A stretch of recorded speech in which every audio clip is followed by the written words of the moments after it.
मगर मुझे अभी नहीं बताया गया था, मुझे बस बोला गया था कि सिर्फ वहाँ पर चलिए, ये नहीं बताया गया तिरंगा झंडा के कारण वहाँ पर चलिए करके। पता चल चुका है, अब क्या करें? क्या उसको खाली बस आप ये समझते हैं क्या कि 26 जनवरी और 15 अगस्त को ही फहराने से ही देश आजाद हुआ है? होगा ना, बिल्कुल होगा ना भाई, आप बिल्कुल बोल रहे हैं, होगा ना, क्यों नहीं होगा। जी सर, यहाँ पर हम लोग आए थे कंप्लेन के लिए, सब लोगों को देखे, आपको देखे, हम मीटिंग चल रहा है करके। ये मैं कलेक्टर साहब के ऊपर छोड़ता हूँ कि कलेक्टर साहब क्या चाहते हैं। देखिए सवाल हर बार यही होता है, नए नए कलेक्टर आते हैं और हर बार सुना के चले जाते हैं, कोई निराकरण होता है कुछ नहीं।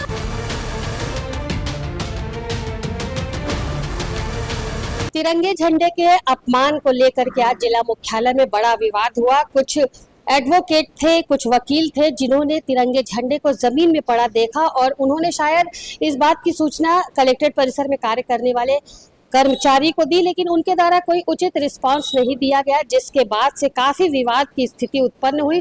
दोनों ही पक्षों से हमने बातचीत की, क्या कुछ उन लोगों ने कहा, आइए आपको भी सुनवाते हैं। तिरंगे झंडे को लेकर के कलेक्ट्रेट सभागार में जो है बड़ा विवाद देखने को मिला। वो तो दिखेगा मैडम, क्यों नहीं दिखेगा? हमारे देश का झंडा है, वहाँ हमारे प्रधानमंत्री वहाँ पे कहते हैं कि अपने देश का सम्मान के लोगों को अपना सम्मान बता रहे, अपने देश के बारे में समझाते हैं, और उनके नीचे जो कर्मचारी है वो क्या कर रहे हैं? क्या वो देश का सम्मान कर रहे हैं? कोई नहीं कर रहा है। जब झंडे का ऐसा हालत है तो हम लोगों का क्या है, आम आदमियों को क्या है? कहाँ पड़ा था? झंडा टॉयलेट के ऊपर पड़ा था, लेडीज टॉयलेट के ऊपर में, आप देख सकते हैं वो नीचे लेडीज टॉयलेट है। किसकी नजर पड़ी पहले? हमारी नजर पड़ी, हमने बताया, हमने यहाँ के कर्मचारियों को बताया, यहाँ बैठे पुलिस कर्मियों को भी बताया, जो यहाँ ड्यूटी करते हैं उनको भी बताया कि देखिए यहाँ पे से झंडा पड़ा है, ये ठीक नहीं है, तो वो देखे और चले गए। अच्छा, आपकी बातों को उन्होंने कोई गंभीरता नहीं लिया। मतलब जो गंभीर बातें हैं वो गंभीरता से लिया नहीं जा रहा है। क्यों? लेकिन क्या उसको खाली बस आप ये समझते हैं क्या कि 26 जनवरी और 15 अगस्त को ही फहराने से ही देश आजाद हुआ है? क्या उसका कोई मान सम्मान नहीं है? फिर हमारे संविधान में क्यों लिखा गया है कि देश के झंडे का जो अपमान करेगा उसको 3 साल की सजा है? क्यों नहीं किया जा रहा है? अब क्या चाह रहे हैं? कार्रवाई होनी चाहिए, हम कार्रवाई में अपराध दर्ज होना चाहिए, चाहे वो व्यक्ति सामने आए या फिर उसमें अज्ञात में। आप उसके लिए ये मैं कलेक्टर साहब के ऊपर छोड़ता हूँ कि कलेक्टर साहब क्या चाहते हैं। मैं कार्रवाई की मांग करता हूँ कि कलेक्टर साहब जब यहाँ है तो उनके रहते हुए ऐसा घटना घटित हो रहा है। हमने अभी देखा कि आपने किसी अधिकारी या कर्मचारी को बुला करके बातचीत की, लेकिन विवाद की स्थिति उत्पन्न हो गई इससे। वो सुनना नहीं चाहते हैं, वो इस बात को दबाना चाहते हैं कि ये बात हाईलाइट ना हो। भाई ये बहुत बड़ा मैटर है कि संविधान में झंडे का जो मान लिया गया है, आज हमारे देश के जो जवान शहीद होते हैं उन्हें उस झंडे पर लिपटा के उनको भेजा जाता है, उनको आखिरी मुखागिन दी जाती है। आज उसी झंडे का अपमान किया जा रहा है, क्यों? देखिए सवाल हर बार यही होता है, नए नए कलेक्टर आते हैं और हर बार सुना के चले जाते हैं, कोई निराकरण होता है कुछ नहीं होता है। जी सर, बताएंगे किस बात को लेकर क्या हो रहा है? देखिए मैडम, अभी इनकी पूरी की पूरी एक्यूरेट बात मेरे को नहीं पता है। थोड़ी देर बाद में कलेक्टर सर आएंगे, कलेक्टर सर के बाद में अपनी बात को रखेंगे। तिरंगे झंडे की बात अगर बात हुई है तो मेरे को इन्होंने नहीं बताया था कि तिरंगे झंडे वाली बात है वहाँ पर करके। मेरे को मुझे आइडिया नहीं मैडम। इन लोग अपने से बोल रहे हैं कि वहाँ पर तिरंगा झंडा गिरा हुआ था, मुझे इन्होंने ये नहीं बताया था कि वहाँ पर किस लिए मेरे को ले जा रहे हैं। सिर्फ बोला कि वहाँ पर चलिए करके। अगर मुझे ये बताया जाता कि तिरंगे झंडे के साथ में अगर इस तरीके से कुछ हुआ है तो मैं अवश्य जाता वहाँ पर, और बाकायदा अगर कुछ गलत हुआ है तो मैं उसको बिल्कुल उठाता या फिर इधर उधर अच्छे से उसको सम्मानजनक रूप से रखता। मगर मुझे मैडम अभी थोड़ी देर पहले की बात, थोड़ी देर पहले, मगर मुझे ये नहीं बताया, मगर मुझे ये नहीं बताया गया था कि तिरंगे झंडे के साथ इस तरीके से हुआ है ना। और कोई भी दिक्कत नहीं, अगर दिखता है तो हमको, हमारा भी तिरंगा झंडा भाई हमारे देश का है, हम उनको सम्मानजनक रूप से सम्मान करेंगे।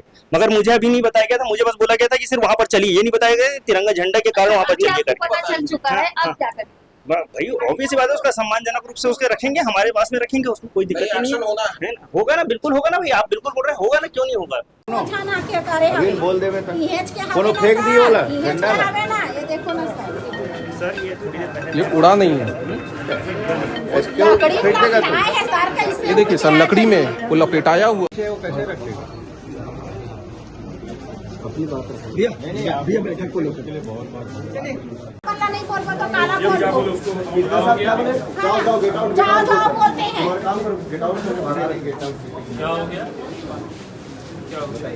जी सर, यहाँ पर हम लोग आए थे कंप्लेन के लिए, सब लोगों को देखे, आपको देखे, हम मीटिंग चल रहा है करके। यहाँ पर लेडीज बार रूम में यहाँ पर झंडा था सर, तिरंगा झंडा, उसके लिए बुलाए, उसके लिए भी नहीं आए। अभी लेखाकार रिकॉर्ड रूम के लिए भी अभी आपने सुना कि वकीलों ने किस तरीके से हंगामा मचाया। फुटेज के माध्यम से पूरी तस्वीर निकल करके आपके सामने आई कि तिरंगे झंडे के अपमान को लेकर के जो कलेक्ट्रेट परिसर में वकील पहुंचे हुए थे, उन्होंने किस तरीके का हंगामा मचाया। वहीं जो वकील थे उनका कहना था कि हम अपनी शिकायतों को लेकर के यहाँ जब भी आते हैं तो कहीं ना कहीं कलेक्ट्रेट परिसर में जो कई शाखाएं हैं उनके द्वारा उनसे पैसे की मांग की जाती है और पैसा नहीं देने पर उनके कार्यों को रोका जाता है। लेकिन अभी जो सबसे बड़ा मामला था वो तिरंगे झंडे के अपमान को लेकर के था। तिरंगे झंडे जो है वो बाथरूम के छज्जे पर पड़ा हुआ था। कर्मचारी को इस बात की सूचना दी गई, लेकिन कर्मचारी ने इस बात को अनदेखा किया, जिसके बाद से आपने देखा कि कितने आक्रोशित जो थे वो लोग हो गए थे। और कहीं ना कहीं जिस तरीके से तिरंगे झंडे का जो अपमान हुआ है उस पर जिसने भी इस कृत्य को किया है उन पर अपराध कायम कर उन पर उचित कार्यवाही की मांग लोगों ने की है। वही लोगों का कहना है कि क्या तिरंगे झंडे को सिर्फ 2 दिन ही याद किया जाता है, 15 अगस्त और 26 जनवरी के दिन, बाकी दिन तिरंगे का कोई मान सम्मान नहीं है? तो निश्चित तौर पर ऐसे लोगों पर कार्यवाही होनी चाहिए, ऐसा जो लोग पहुंचे हुए थे उनका कहना था। बात जो है वो उच्च अधिकारियों तक पहुंचा दी गई है। अब देखना होगा कि तिरंगे का अपमान जिस तरीके से हुआ है उस पर दोषियों पर किस तरीके की कार्यवाही प्रशासन के द्वारा की जाती है, क्योंकि ये छोटा मोटा मामला नहीं है, पूरे देश से जुड़ा मामला है और सभी को मालूम है कि तिरंगे का अपमान जो है वो किस अपराध की श्रेणी में आता है। मेरे सहयोगी लक्ष्मीकांत देवांगन के साथ दुर्ग से मैं वीना।